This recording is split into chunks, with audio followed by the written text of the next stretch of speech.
Come up here and grab one. All right. It's gonna be one of those, not that one. Can I have one of those too?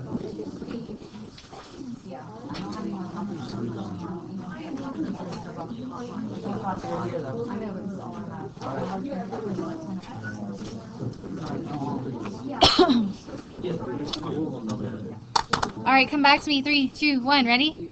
All right, so you're looking at the lecture notes, and I said to do the ionic ones because you do not know how to do covalent yet. We are going to learn that shortly, okay? So can you do the first example? Should you be doing the first example, yes or no? Yes.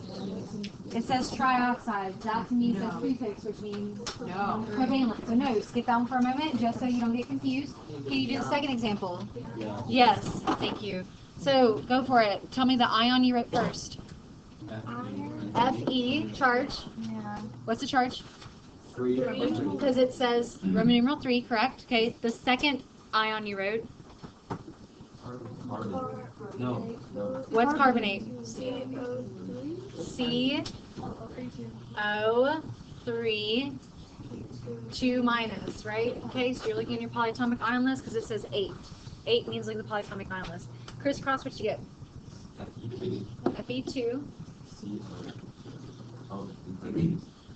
2, 3, 3, right? Okay, so that's iron 3 carbonate. Next one, can you do that one? Is it ionic, yea or nay? You say this with hesitation. Do you know what you're talking about? Yes, okay, let's be confident. Yay! Okay, so we can do barium bromide. Barium, charge, plus 2, bromide. Ides are coming from where? Periodic table, so you're looking at your periodic table, and what's bromide again? Mumbles, Br, -1, thank you. Okay, crisscross, what do you get? Good, okay, so barium bromide, iron 3 carbonate. Can you do the next one? Yes, okay, what's tin symbol? SN, charge? 2 plus, what's fluorine symbol? Or sorry, fluoride. F is fluorine, so that's charge is what? -1, this should be fast now, right? SN? SNF2. Beautiful. Let's do a couple more. Is number 5 ionic or covalent? Ionic, okay, so do number 5, do number 7, and number 9. 5, 7, 9. Work with the person next to you if you need it for now.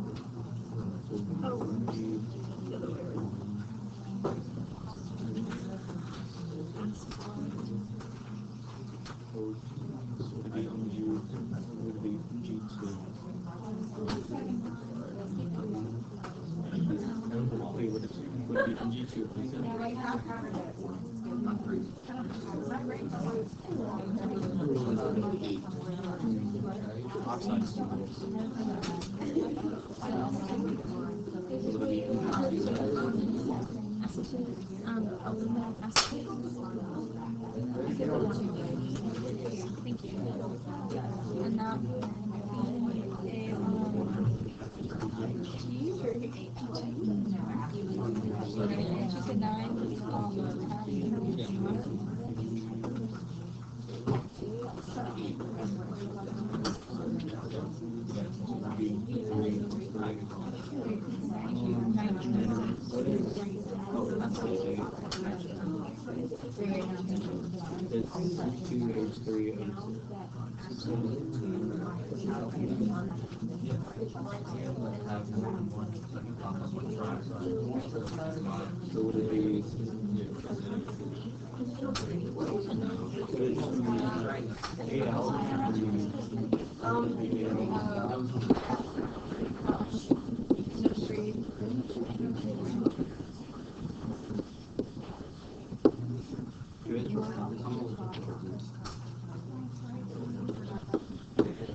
All right, check yourself, please.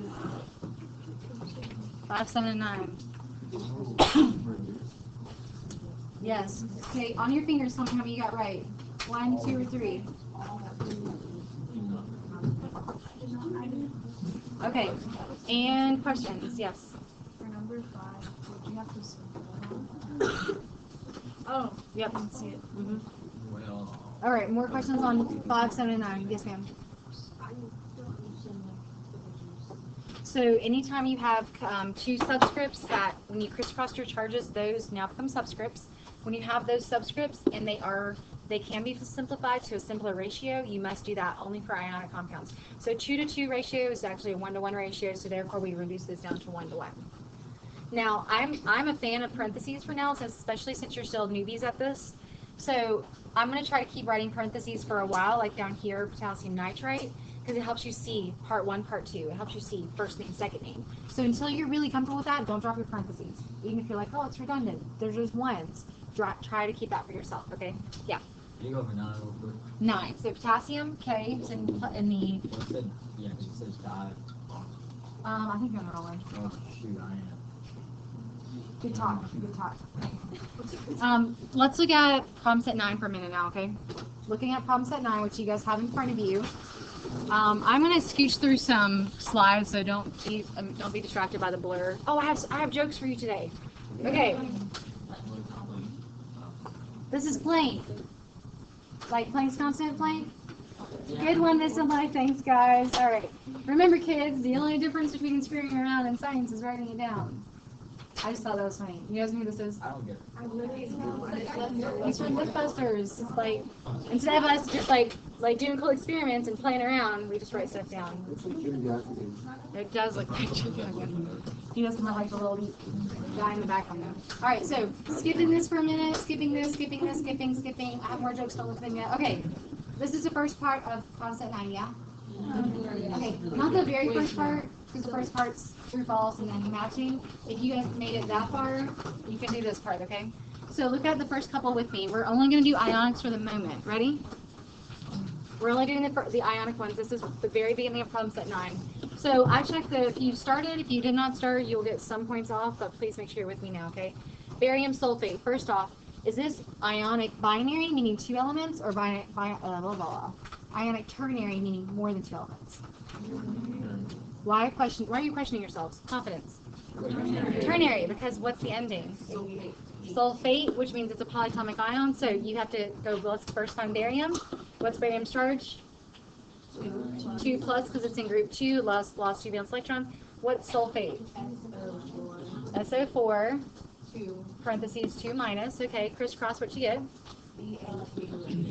Ba2, parentheses SO4, 2, and then I have to simplify. So this truly is Ba SO4, barium sulfate. Very good. And then keep going. What's the next ionic one? Is the second one ionic? Okay, so is it binary ionic or ternary ionic? Why is it binary? Because there's 2 elements, but how do you know there's 2 elements? Benzene ide. Okay, so aluminum charge, everybody? 3 plus. Okay, and oxygens, crisscross, what you get? Bomb.com, keep going. Next one, is this ionic or covalent? Covalent. Okay, skip that for now. Ionic or covalent? Ionic, so this was B, M, which is ternary, sorry, there it is. So this is ternary, this was binary ionic. That's what these like letter schemes right here are. It helps you, if you can classify something and you know the rules for that classification, you're good. It's just helping organize it in your brain. So like if I say this is binary ternary, meaning not binary ternary, it's ionic ternary, that means I know it has a polyatomic ion. So your brain organizes information by classification. If you just have a scattered brain, it means that you don't know how to classify this into 3 separate groups of naming. So it helps your brain understand how to put it together. That's all. So we said this was binary, or this was a ternary, ionic ternary, because it had a polyatomic ion. We said this was binary ionic because there was no polyatomic ion. We said this was covalent, so I'm going to put B in there to call that binary molecular. We'll get there shortly. You guys said this one was what? Ternary. Because it has the A ending, so it's ternary, but it's an ionic ternary, meaning it's going to have crisscrossing of charges. What's lead? PB what? 3 plus. 3 plus sulfate. SO4, 2 minus crisscross. SO4 3. I like that pause. You're like SO4 3. That to me means parentheses. Let's skip these acids because we're going to learn acids maybe in 20 minutes or so. So this is acid, acid. We can do zinc acetate though, right? So zinc acetate, what's your first thought here? Zinc. So charge of zinc is? 2+. How do you know that? Because zinc is always 2+. Because you have to know zinc is always a 2+, and that's not one that's on the periodic table. It's up here. Z looks like a 2. What's acetate? Parentheses. Hold on, parentheses C, 2, H, 3, O2. 1 minus. Crisscross, what you get? CN1, so and then C2, H3, O2, 2. Beautiful. Okay. Let's do just a couple more. Is this one ionic or covalent? It's ionic because tin's a metal, right? For sure. And tin, SN charge? 4 plus. What's oxygen charge? 2 minus. 2 minus. Crisscross, what you get? SN2O4, but we must do what here? Simplify, so it's SNO2. All right, let me stop on the name to formula for a moment. I think name to formula is pretty intuitive because you see the two names and you find the two ions and you crisscross. How do we feel about the other direction? Like formula writing name. Formula writing name. This is the second main section of the problem set. So let's look, and if you guys just want to write this down, just put part 2. I need to start with this one because this one's ionic. So this is from the formula to name. Yes, sir. Oh, give me 1 second, okay? So we're first identifying it's ionic, right? We're going to only do ionics for now just to make sure we're clear on that one. If we're looking at the ionic compound here, Evan, you going to start me off? Iron 3 oxide. Okay, so here's what we have to probably dissect first is if this is ionic, that means that crisscross charges, right? All right, let's just go back and give them back their charges and make sure that everything's good here. So if I uncrisscross this charge, because we want to verify iron's charge, because iron is a what kind of metal? Transition, so we need to verify its charge very clearly. So if I uncrisscross charges, that says iron is 3 plus, like Evan said there, but what does it say for oxygen's charge? 1. Assuming no number there, we assume that's a 1. Can we go verify that from oxygens on the periodic table? What does oxygen have to be? 2 minus. 2 minus, right? So what did I do to this formula, potentially, to make it look like this? Right, so I reduced it, right? I reduced it here, because that's how we do it. We have to reduce. And that the key sign that you saw was oxygen with a -1 charge. We've never written oxygen with a -1 charge. What should oxygen be? -2. -2. So if this was reduced, then what is this one? What was this previously? Yeah, iron 6 plus. So what's the formula name? Iron 6. Iron 6 oxide. So I started you off with that one, which is a little bit rough. But let me remind you how we went through this. We saw it was an ionic one, check. You saw it was a transition metal, check. With a transition metal, you have to consider variable charges. So I always say let's uncrisscross charges to see what the charge is of said metal. So when we did that, we were like, okay, that's good. And then we saw oxygen, which was kind of funky because we never read it with a -1, so that meant maybe this was reduced. So then we doubled it back to unreduce it to get its original charge. That's the only thing you have to do for, that's the only time you ever have to do that. It's really with just transition metals. Let's do another one. And I have to make one caveat. There's a typo here. There it is, okay. Yeah. Question? Can we have one like that on a test? Can we have like a That should be, so V, that's 5.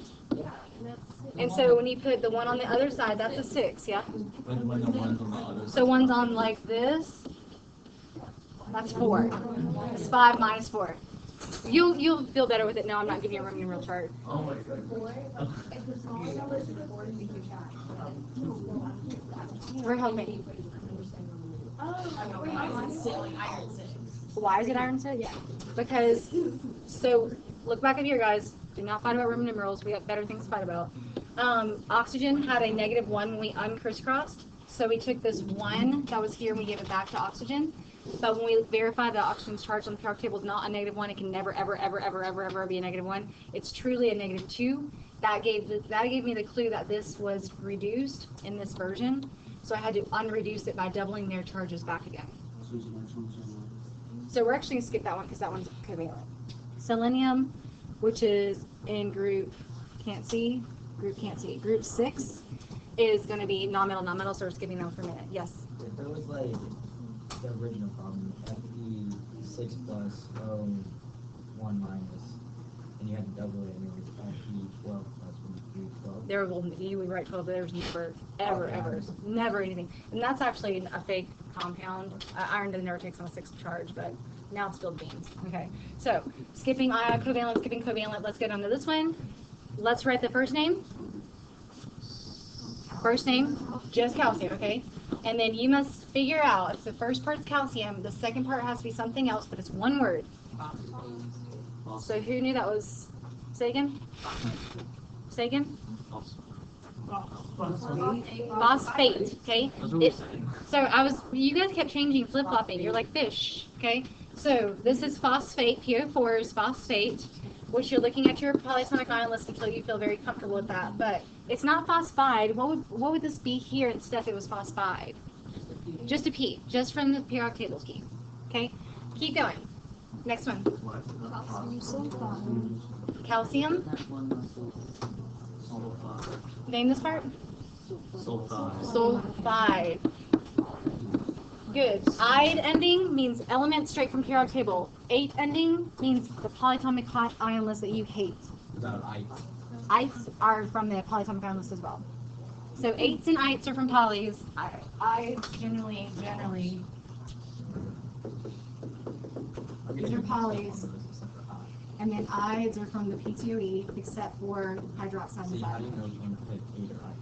You have to know the 8s. Memorization. Sorry. Okay. Next one. It makes you a more efficient learner. It will help you in the end. Let's do 2 more. K2O. Potassium. Second name? Bottom row. Oxide. Good. And then let's go down to this one. First name? First name is potassium. Second name, remember it can only be one name. Remember it's hydroxide because it's the OH one. You gotta respect hydroxide. So is that just K? Does that say just K? This says, so the potassium is the K, and the hydroxide is the hydroxide.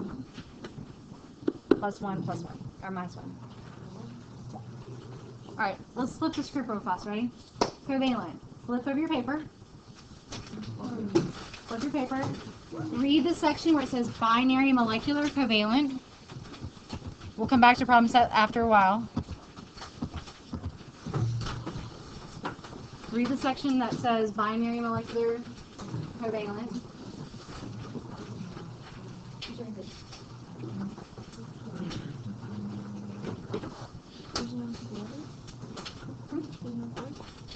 Here it is. The numbers aren't cut off. I'm about to have you guys add this back.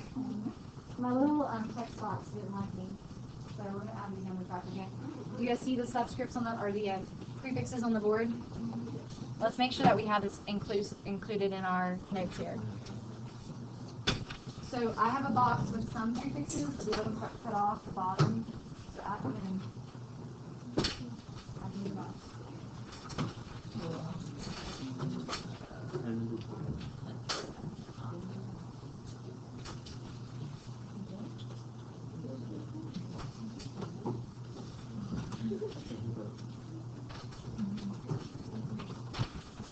So I think probably the weirdos are probably mono and di, but you've heard them more frequently probably than others, so I think you should be familiar with that.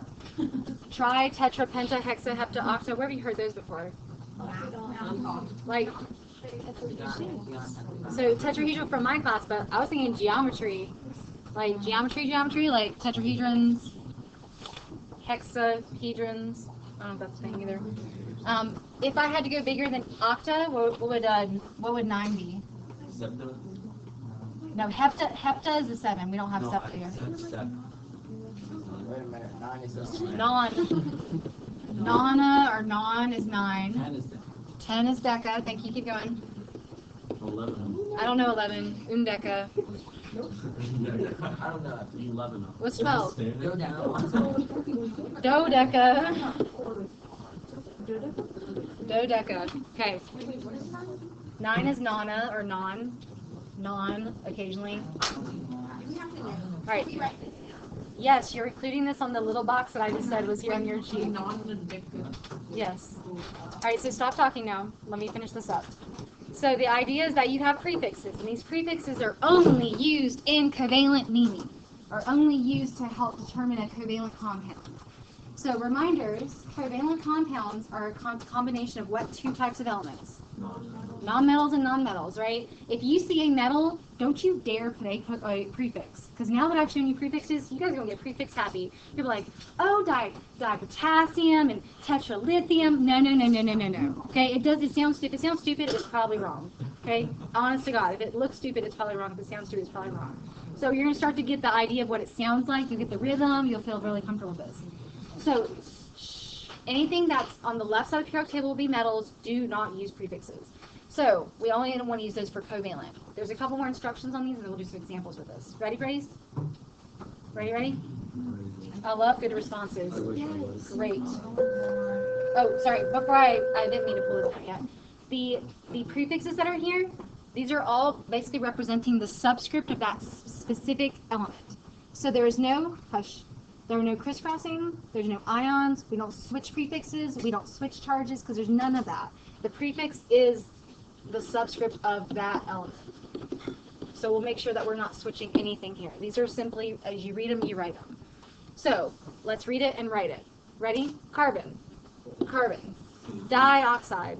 O2. So this di is representing the number of oxygens. Ready? Next one. Carbon.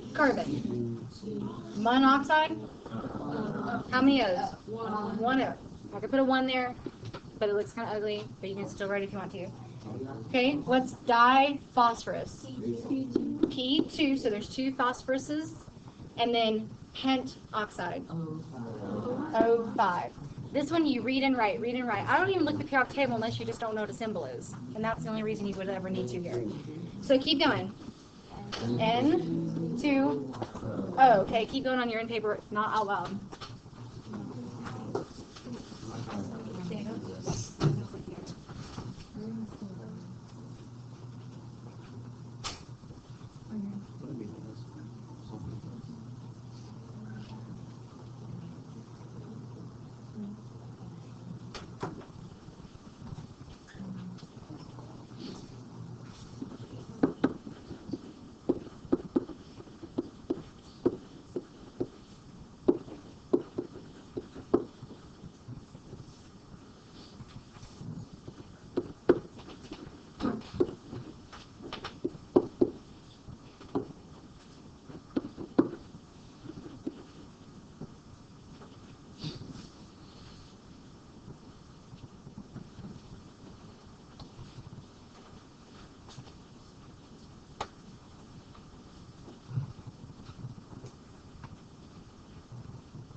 You guys can try the naming part too. I'm going to help you in a second.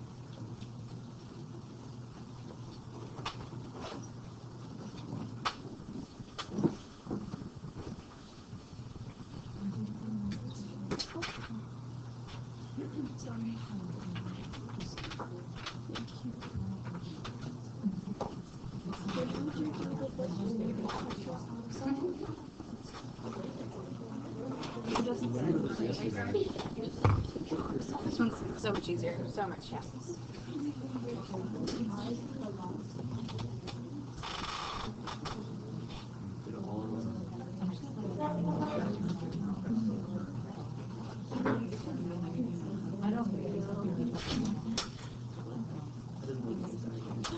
All right, back to me. 3, 2, 1. Look up here.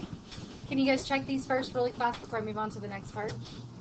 P2O5, N2O, SiO2, CBr4, SO2, PBr5, ICl3, Ni3, N2O3. All right, I want you guys to look up here too for the names. I want you to tell me how you guys knew sulfur only had one of them here. Evan. Okay, it has no prefix, but how did I say one on this one? Mono. So what you're starting to see is that we use prefixes all the time in covalent, except for if you have a front element and that front element only has what? How many of the front elements do I have on all these? One. And the reason we don't say monosilicon dioxide and monocarbon tetrabromide and monosulfur dioxide is because it sounds stupid. If we just say one element, if we just put the element name in the front, we are assuming it's one. But I absolutely all the time have to have a prefix on the second element. Okay, so always you have a prefix on the second element. Do you always have a prefix on the first element? No, it's the only time you don't have a prefix on the first element. When there's one of them. So we don't want to say mono in the front. That's all. Okay, so that's our simple exception there. All right, so I think you're good on the next part now. Let's name these out loud. I'm going to write them quickly as you guys are telling me, okay? I'm going to call on you. Ready? Ready? Cam, first one. Trinitrogen. And you put tetraoxide or tetroxide. I don't count spelling off. As long as I can figure out what you're saying, you're good. Tetroxide or tetraoxide. Grant, next one. Sulfur trioxide. Anna, next one. No one needs anybody's help. You guys got those. Luke, next one.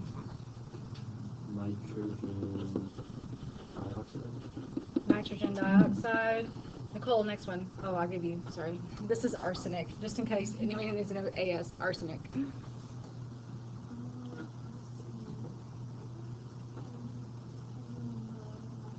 Okay, so diarsenic. Forgot the di in front. 2 arsenic. So diarsenic, pentoxide. Jacob, next one. Phosphorus trichloride. Is it phosphorus? Is it OUS or US? I like to try to spell it right, but it's good. Okay. Trichloride. Okay. Anthony, next. Carbon. I didn't write down 4. Think back to the 4-legged geometry we had. Tetra. Chloride. Annabelle, next one. Dihydrogen. How many?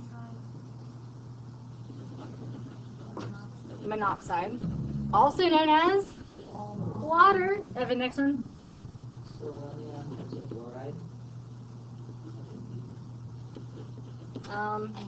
No. What'd you say? What'd you say? Tetra? Hexa. Okay. Just making sure you said, I think you said tetra. Hexafluoride. Okay. In terms of hexa, make sure you're using an X. In terms of what's 7? Hepta. Make sure we're not using septa there. What's 9? Nana. What's 10? Deca. What's 12? Dodeca. Okay. One more. What is love? Baby, don't hurt me. Nope. Okay. I tried. That one's no good. That one's no good. I tried. Alright, let's go back to problem set. Going back to problem sets. I'm going to give you guys, maybe I can give you about 15 minutes to get ahead on problem set. Can you do that? Yeah. Okay, knock out as many as you can, but note to self, do not do anything that says acid. Don't do them yet. We'll do them kind of together at the end, okay? Don't do anything that says acid.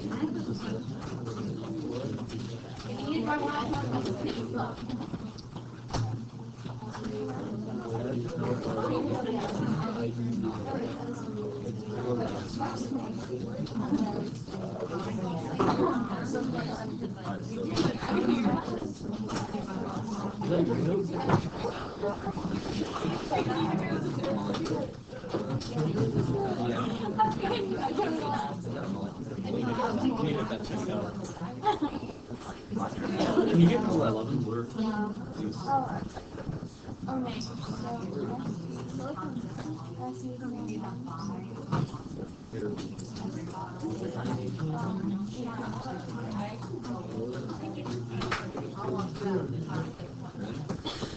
Question. So for these,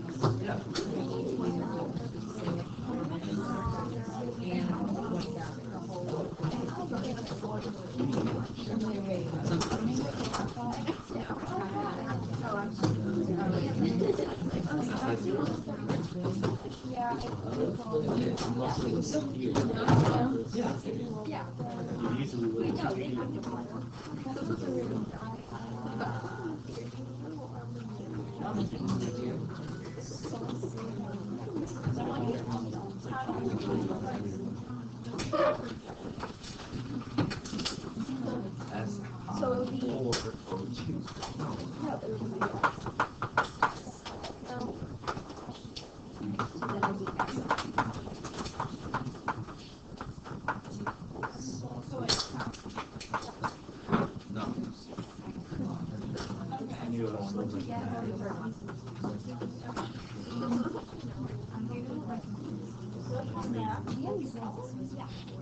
I do, but yeah,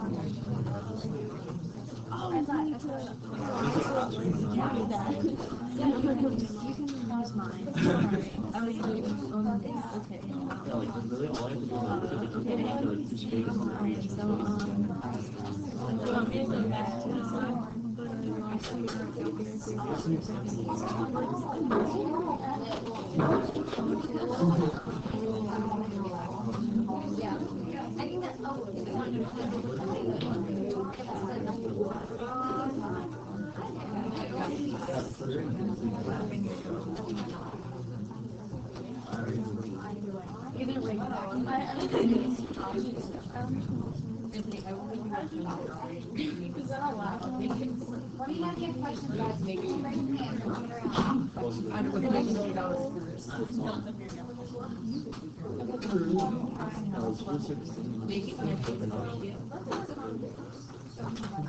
actually, I don't. I never mind. I have one big one.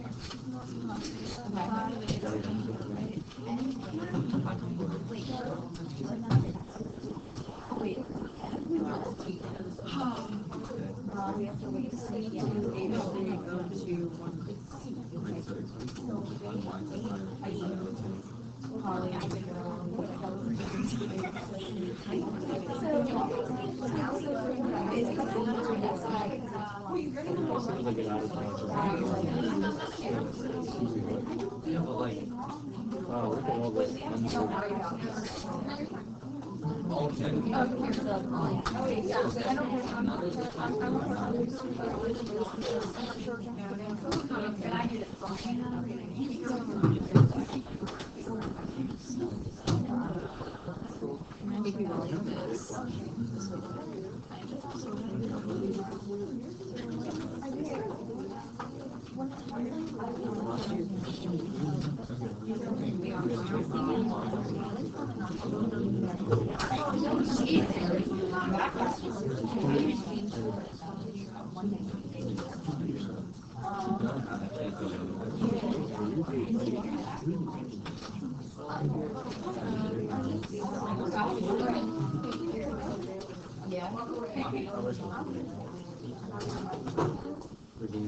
Slow. No, like I would have done it last night, but I didn't sleep. Like not even an excuse. This stuff is easy.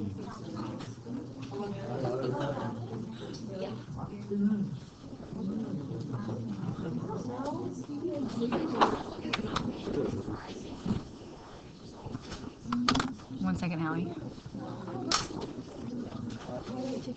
Put it in the box on your way back. Stapler's over there.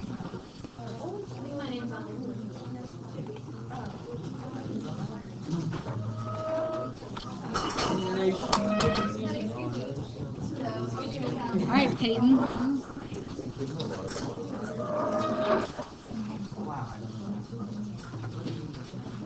Papers over there and papers over here.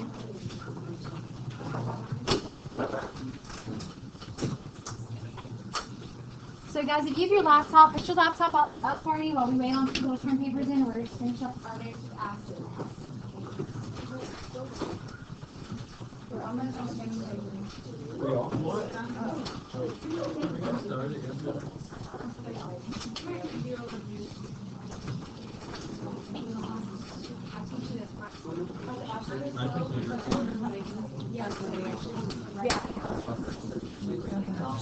If you have a laptop, put your laptop up, put your close reading in the box, and please begin writing down what's on the board.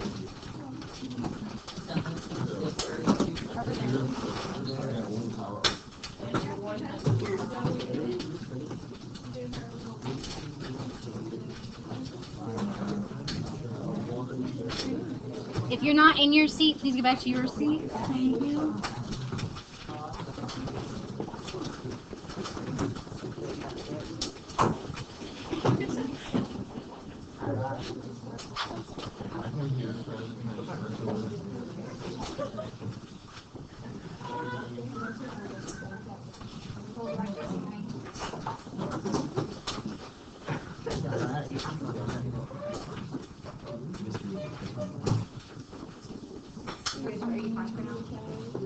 Last 20 minutes.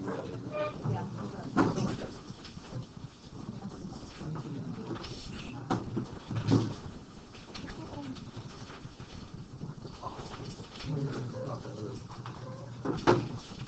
Something really good news. There's a red notebook. Red notebook? Yeah, it's all y'all stuff. They have really good notes. Really good notes. Oh, it's fine. Oh, and this is yours? This is your name on it. No, who's she with that on top? This is your name. Okay. He's looking at the red notebook and he's like, I'm sure that's Oh, yeah, mine. this is mine.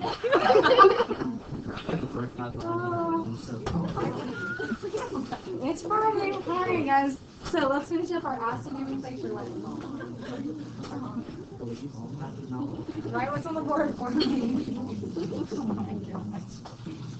Okay. So we have three big categories that we have named. Ionic we spent most of our time on because, let's be honest, they're a little bit more tricky than normal.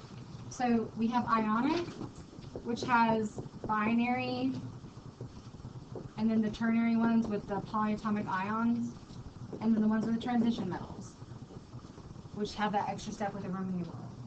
So that's our big topics for ionic. And then we have the covalent ones, which everybody loves because they're super easy, and we only use what particular extra piece there. What we use with covalents. Prefixes, okay, and then the last one we'll call acids. They're technically covalent, but they act ionic. So this hybrid. They're technically covalent, but they act ionic.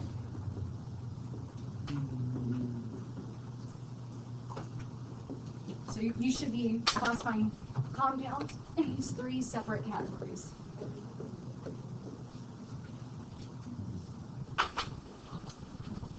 All right. So how do you first identify if something is an acid? That's usually the very first step in any of these types of namings. Identify the style, identify the type. You identify it by the presence of a hydrogen in the front of the compound, like so.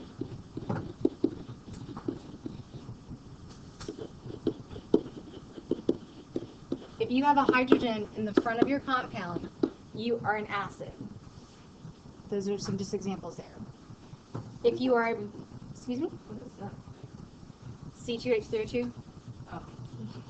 Okay. Now, if you have an acid that's binary, the same thing applies. It's just two elements involved. 1, 2, or 3. 1, 2, or 3 here. Which of these is the binary acid? 2, because it's the only one with 2 elements involved. This has like 3 types of elements involved. This has 2 types of elements involved. This has 3 types of elements involved. So that's how you identify it, as two different elements there. If you are naming a binary acid, the way you tell me it's binary is by saying hydro. So if it's binary, you say hydro in the front. Hydro does not mean hydrogen, okay? Hydro does not mean hydrogen in this scenario. The word acid means it has a hydrogen in the front. So don't say hydro all the time. You only say it for binary ones. Then you fill in the blank in the middle with the individual element that's attached to that particular hydrogen. So in this one, it's chlorine, right? So I'm going to change that to chloric acid. So hydrochloric acid. And we've heard of hydrochloric acid before, so that's a good one to start with. So there's an H in the front of the formula, like this H right here. Okay, so let's stick with binary for a moment. How do you indicate to me that the compound is binary? What do you say? Hydro. You fill in the name with a nonmetal, which the nonmetal that was involved in this particular example was chlorine, so we say chloro, and then you end it with ic acid. So let me give you a couple of examples of this one, okay? So write these down for your own purposes. H2S. So I'm looking, it's binary. How do you tell me it's binary? How do you say it's binary? With what's the beginning of the name? Hydro. Okay, and then how do you say this nonmetal here? Sulfur. Instead of saying sulfur, we say sulfuric. And then how do you tell me it's an acid? Acid. So H2S is hydrosulfuric acid. Okay, let's do another one like that.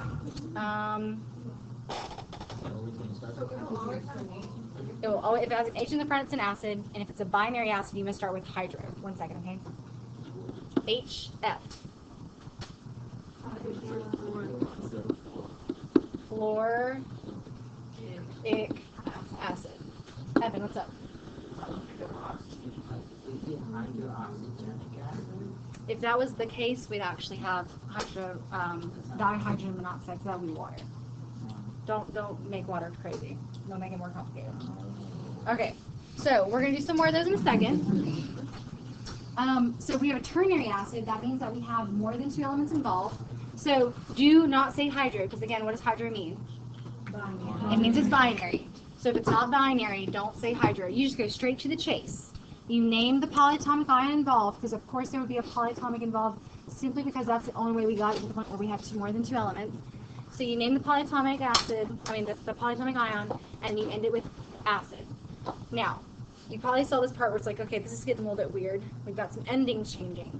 Our 8 endings to polyatomic ions are changed to ic acid, and the ite endings to polyatomic ions change to os acid. So do not do this for everything. This is only for acids. Never, ever, ever, ever, ever change polyatomic anyway, unless it's with the acid. So here's how I remember it.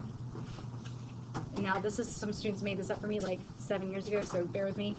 Ick, I ate too much. Like, oh, ick, I ate too much. Ick and ate. Ick and ate. Go together. Okay? And then tendinitis.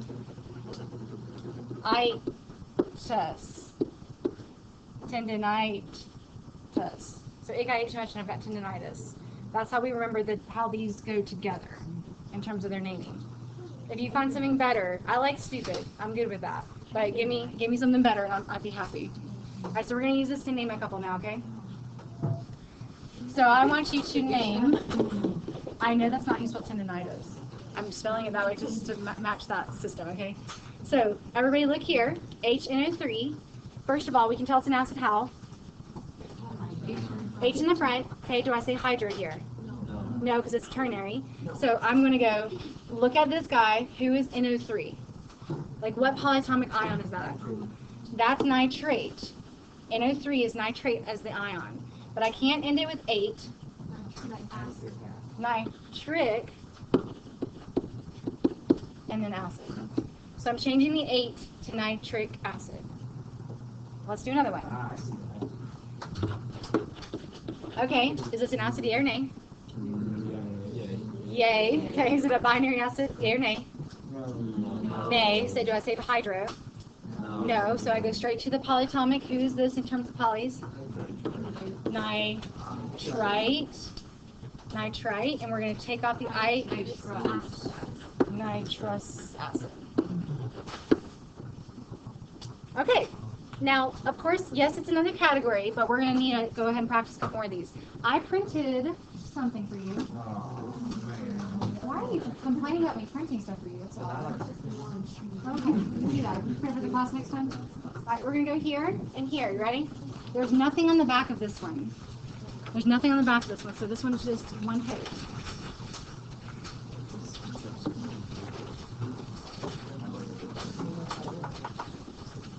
Let's do names to formulas first. All right, so we're doing our formulas to names.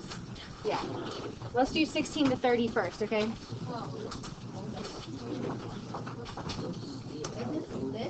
It's actually another sheet you got yesterday. There's no back.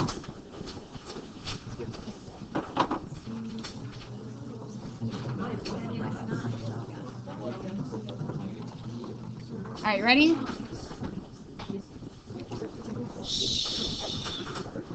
Guys, if you don't have it, raise your hand. Great. You guys were supposed to get one yesterday. Pass to your desk, so it never made it there. Please pass these back. Thank you. Please pass these back. We're going to do these together. Listen up, okay? So we've got HClO4, right? Looking at your polyatomic ion list. Oh, sorry. Before we do that. Looking at this, is it binary or ternary? Ternary. So do I say hydro? No. No. Okay. So go straight to the chase. What is a ClO4 poly? Perchlorate. That's perchlorate. So how do I change this ending? Perchloric acid. Okay? Are you guys with me? I see confused looks, but I'm just trying to make sure we're on the same page, but you guys are... I just passed it back. No, it gave us like, this has back of the other paper on a separate sheet. Okay. So I've got some acid ones. Distributed acid worksheets. Raise your hand. There were a plethora of them on your old desk yesterday. No, you have a different. I understand. Pass it back. Pass it back. All right. Does anybody else need one? Pass that back. All right. Moving on. Moving on. So looking at the next example, you guys have H3PO4. Is this binary or ternary? Ternary. So we then go straight to the chase. Who is PO4? Phosphate. So change that. It sounds okay with phosphoric, but it's actually phosphoric. I would give you credit, no worries. Phosphoric acid. 18. Binary or ternary? Binary. So how do you start that one? Hydro, and then how do you end it? Oh yeah, that's chloric. Okay. Chloric acid. All right, I want you guys to go through the rest of those and let's see what we can do.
Pause where you are, finish the one you're working on, and check what you can on the board. If you didn't finish, it's okay. I just want you to check as far as you got. So perfluoric acid, phosphoric acid, hydrochloric acid. I'm saying the names out loud so we can learn how to say them. Okay. Sulfuric acid, nitrous acid, hydroiodic acid, acetic acid, hydrofluoric acid, phosphorus acid, chloric acid, carbonic acid, sulfurous acid, chlorous acid, nitric acid, and hydrobromic acid.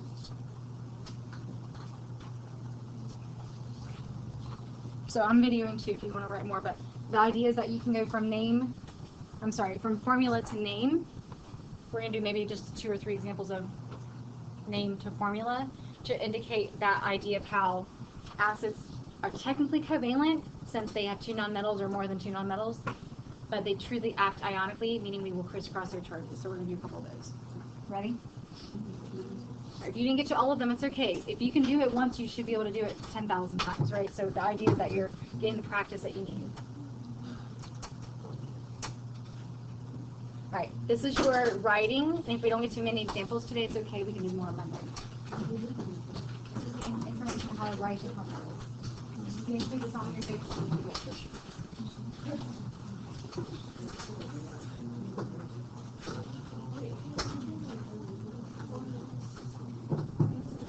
Focus on writing stuff versus times.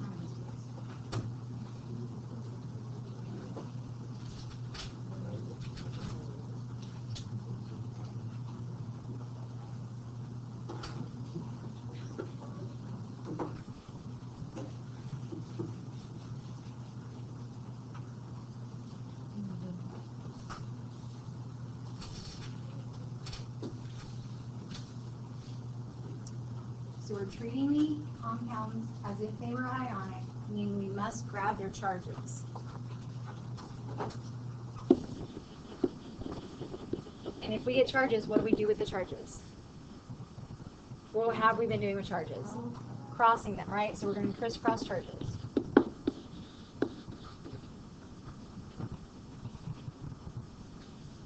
So we're just reversing it. If it does start with hydro, that means it's binary. So we take that idea, find the nonmetal it's bonded with, and we crisscross their charges. If there's no hydro involved, then it's going to be find the polyatomic ion involved, and still, yet again, crisscross charges. Looking at the first example, where did chromic originate? Think about it first. So remember the ick, I ate too much, and tendinitis. So where did chromic originate? Chromate. Okay, so who is chromate? What's the formula for chromate? CrO4 charge? Charge? 2 minus. Okay, so that's chromate. So I'm going to take this and show the acid portion of it. What's the acid portion of this compound? H plus, right? So hydrogen's in group 1, so it gets a 1 plus charge. Chromate, CrO4, 2 minus. Crisscross, what do you get? CrO4. And I can put parentheses on that just to keep you happy. You don't have to on the ones with the 1 behind it, but anything else, yes, you need to. So that's chromic acid. Look at acetic. Where did acetic originate? So acetic came from ick, I ate too much, was acetate. So what's acetate's formula? C2H3O, 2 charged, 1 minus. What's the acidic portion of this? H with a charge of what? Plus 1. Crisscross, what do you get? C2H3O2 parentheses. Okay? So we'll reverse this, but we'll go back again Monday and do some more of these, okay? So what I want from you is to finish up problems that I'm going to do again. Okay? Who's almost done? Nice, half of you. So finish up problems that are on the weekend. There are acids on there. You can do them now. Questions before you go.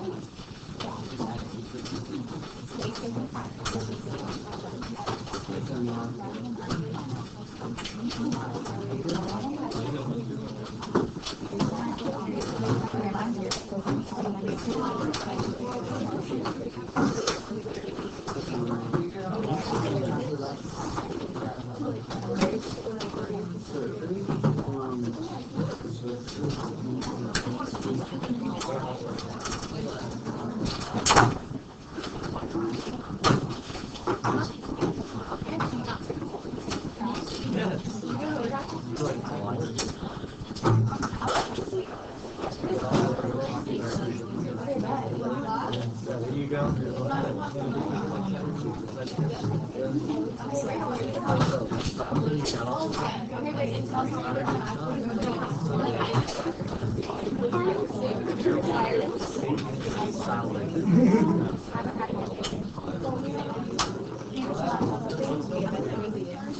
All right, guys, good job today. Enjoy the game if you're going. Where's your blackout? Blackout.